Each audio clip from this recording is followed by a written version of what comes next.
लाभ और अलाभ की कथा महाभारत के एक उदाहरण से। एक बार वासुदेव, बलदेव, सात्यकी और दारुक ये चारों घोड़ों पर चढ़कर घूमने निकले। घोड़े तीव्रगामी थे। वे चारों एक भयंकर अटवी यानी कि डीप फॉरेस्ट में आ पहुंचे। रात का समय होने वाला था। वे चारों एक नए ग्रोध वृक्ष के नीचे विश्राम करने लगे। रात्रि का प्रथम पहर, सभी सो गए। दारुक जाग रहा था। इतने में ही क्रोध पिशाच का रूप धारण कर वहां आया और दारुक से बोला, मैं भूखा हूँ। ये जो सो रहे हैं इनको खाकर अपनी भूख मिटाऊंगा, अन्यथा तू मुझसे लड़। दारुक ने उससे लड़ना प्रारंभ किया। दारुक उस पिशाच पर काबू पाने में असफल रहा। उसका क्रोध बढ़ता गया। पिशाच का क्रोध भी बढ़ता ही गया। प्रहर बीतते बीतते दारुक निष्प्राण होकर नीचे लुढ़क गया। दूसरे प्रहर में सात्यकी उठा। पिशाच ने उसे निष्प्राण कर दिया। तीसरे प्रहर में बलदेव की भी यही गति हुई। रात्रि का चौथा प्रहर, वासुदेव उठा। पिशाच ने उसे ललकारा। दोनों लड़ने लगे। पिशाच जैसे जैसे लड़ता, जैसे जैसे दाव पेच खेलता, वासुदेव प्रशंसा के स्वर में कहते, आहो कितने बल संपन्न हो तुम, अपार है तुम्हारी शक्ति।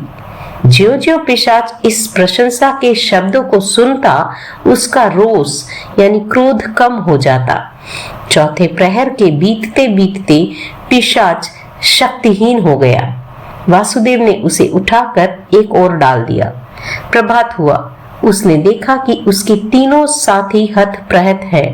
पूछने पर उन्होंने कहा, पिशाच ने हमारी यह दशा की है। वासुदेव बोला, वह क्रोध रूपी पिशाच था। मैंने उसे शांति या क्षमा से जीत लिया है। जैसे क्रोध को क्षमा से जीता जा सकता है, वैसे ही अलाभ को संतोष से जीता जा सकता है। आगम कथाओं में अगली कथा ढांढन अनगार की। वासुदेव का पुत्र ढंढन भगवान अरिष्टनेमि के पास चतुर्याम विनय धर्म को स्वीकार कर प्रवचित हो गया। वह समृद्ध गांव नगरों में विहरण करता, पर कहीं भी उसे भिक्षा नहीं मिलती। यदि कभी कुछ प्राप्त होता तो वह जम वा तम वा, वह जिस घर में जाता वह उस घर से दूसरे मुनियों को भी भिक्षा प्राप्त नहीं होती। उसके कारण सबके अंतराय होता। उसने यह अभिग्रह कर लिया कि मुझे दूसरे मुनियों का लाभ नहीं लेना है।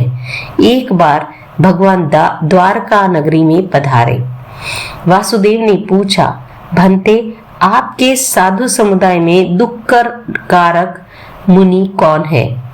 भगवान ने कहा, ढंढन अनगार। पुनः पूछा, कैसे भंते? भगवान ने कहा, यह मुनि अलाभ परिचय को समभाव से सह रहा है। भंते वे कहाँ हैं? भगवान बोले, जब तुम नगर में प्रवेश करोगे तब वह सामने मिल जाएगा। वासुदेव ने नगर में प्रवेश करते ही देखा कि एक अनगार सामने से आ रहा है। उसका शरीर सूख कर लकड़ी जैसा हो गया है। वह केवल हड्डियों का ढांचा सा मात्र रह गया है, परंतु उसके मुखमंडल का शांत रस टपक रहा है। उसका पराक्रम अस्खलित है। वह ढंढन अनगार था। वासुदेव हाथी से नीचे उतरे, वंदना की। एक सेठ ने वासुदेव को वंदना करते हुए देख लिया। संयोगवश ढंढन अनगार उसी सेठ के घर गए। सेठ ने उसको मोदक वहराए यानी लड्डू। उसने भगवान के पास जाकर पूछा, भंते क्या मेरा लाभांतराय कर्म क्षीण हो गया? भगवान बोले, नहीं। क्यों भगवान? आज मुझे भिक्षा में मोदक मिले हैं। भगवान बोले, आज जो भिक्षा प्राप्त हुई है उसका मूल कारण है वासुदेव का तुमको वंदन करना। उसको देखकर ही सेठ के मन में भक्ति का भाव उमड़ा है। ढंढन अनगार ने सोचा, मैं दूसरे के लाभ पर जीना नहीं चाहता। अब मैं इस भिक्षा को दूसरों को भी नहीं दे सकता। यह सोचकर ढंढन अंगार भावना की शुभ श्रेणी में आरोहण करते हुए केवली बन गए। उसी भव में वे मुक्त हो गए। मुनि लाभ अलाभ में सम रहे। कभी कुछ मिल सकता है, कभी कुछ नहीं भी मिल सकता है। उसका अपना कुछ भी नहीं होता।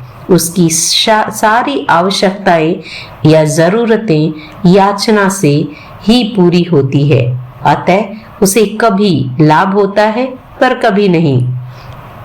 उसका अपना स्व है तो समता, उसी से वह इस परिचय का पार पा सकता है।